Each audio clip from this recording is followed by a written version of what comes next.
Have you ever wondered just how big Star Wars really is?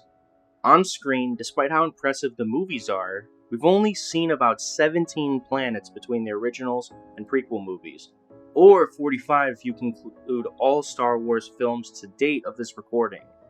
This alone may be impressive to some, considering our solar system contains 8.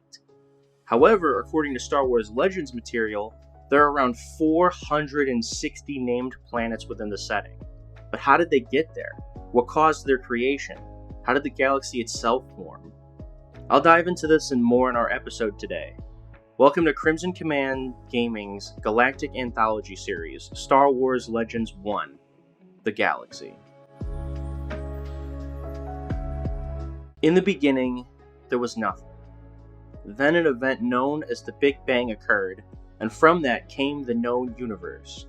Within the universe, several galaxies formed along with the galaxy that we will be focusing on. Due to the debris from the Big Bang, it is believed that the galaxy was formed in 13 billion BBY. An enormous cloud of dust and gas collapsed under gravity to form the disk which would orbit around a massive black hole at the galaxy's center. During this event, several smaller companion galaxies also formed and began orbiting the galaxy as well. Holding this universe and its many galaxies together is the Force. Across the entire universe, the Force is a fundamental power that resides within and connects all living things.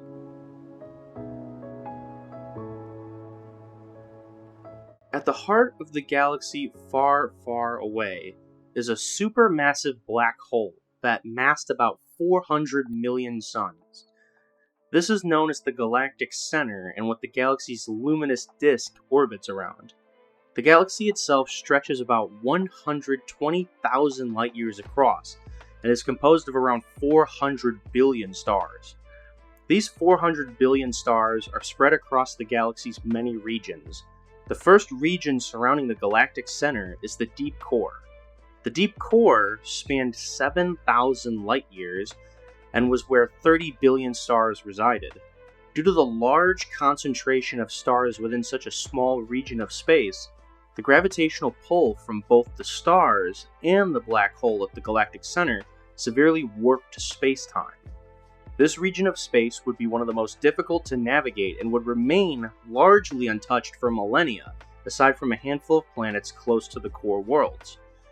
The core worlds is the region of space surrounding the deep core, with the planets of the core wrapping around the deep core in a C shape. This region, later in the galactic timeline, would be the hub of galactic culture, finance, technology, education, and fine arts. It is within this region that all future galaxy-wide governments would be born and spread out from over the galaxy.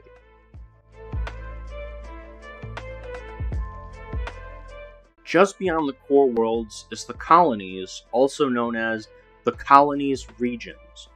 The Colonies are a region of the galaxy between the core worlds and inner rim. Later in the galactic timeline, the planets within the Colonies would be some of the first discovered outside of the core.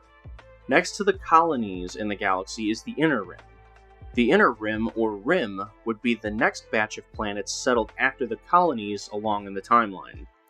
Due to close proximity of the Colonies and the inner rim to the core, many inner rimmers would see themselves as part of the core. Despite minimal cultural influence over the millennia, the inner rim would act as the bridge between the core and the rest of the galaxy.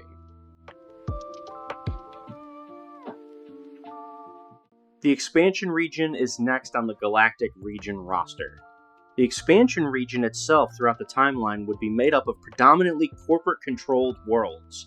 It would be nicknamed the Exploitation region due to the damage that would be sustained from excessive raw resource mining operations throughout the region.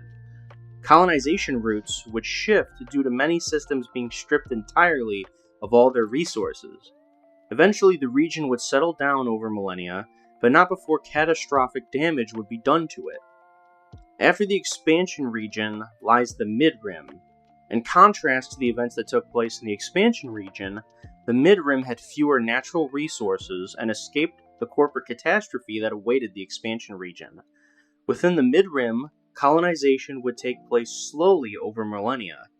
It wouldn't be until later in the galactic timeline that certain galactic governments would learn from this expansion and create an orderly region whose residents had plenty of room to spread out. The mid-rim would be built up by agriculture and maintain a middle ground between the core and the regions that lie beyond it. The mid-rim would be a sort of breadbasket for the galaxy, and many hard-working, honest people would come from it in its future. The largest region within the galaxy is the Outer Rim territories. Last on the region roster for widely settled space, the Outer Rim would be made up of obscure worlds, primitive frontier planets, and low galactic government control. Due to its distance from the core, it would be a region of space well known for its lawlessness, oppression, and violence. The Outer Rim would be dotted by many barely inhabited or completely uninhabited worlds. Only planets near major hyperroutes would become the most civilized in the timeline. Many galactic governments would attempt to establish some form of control and/or development within the region, only to be met with very limited, if any, success. Beyond the Outer Rim is wild space. Wild space is the frontier of the galaxy that would be discovered in the timeline. Along the galactic fringe remained many unsettled parts of the galaxy with very low colonization or development. Due to the low level of exploration and distance from any form of centralized galactic governments, these planets would remain generally peaceful or act as criminal hideouts throughout the galaxy's lifetime. Wild space would forever act as the fringe of the known galaxy, and left as the final step before plunging into the truly unknown. Last of the regions are the unknown regions. All areas of space that would not be explored or directly surveyed by galactic government bodies would be labeled as unknown regions. It also applied to the galaxy's halo of gas, dust, and stars, as well as anything beyond the known galaxy itself. The unknown regions would reach triple the size of settled space, but just 15% of the galactic disk's stellar mass. This largely unexplored region would stay unexplored for most of the setting's history due to large hyperspace disturbances centered around the areas spacers would need to pass through to get to the unknown regions.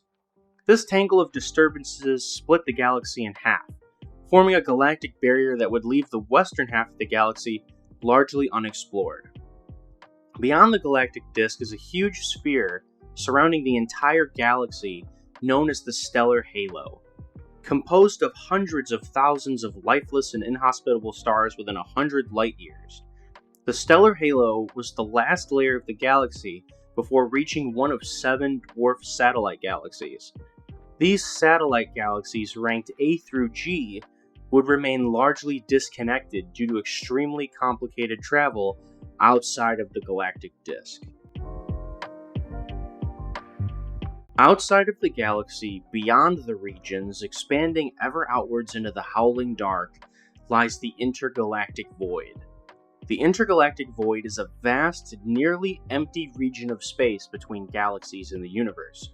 Should anyone ever travel to this part of space, they risk losing sight of the very stars they would call home, and becoming lost somewhere in the void.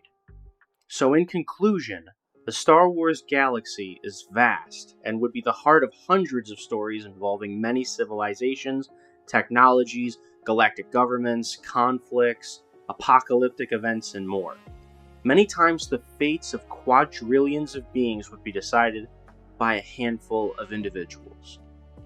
This has been Tarc of Crimson Command Gaming, bringing you the first installment in a continuing series of lore videos. Thank you for watching, and I hope to see you tune in for the next video.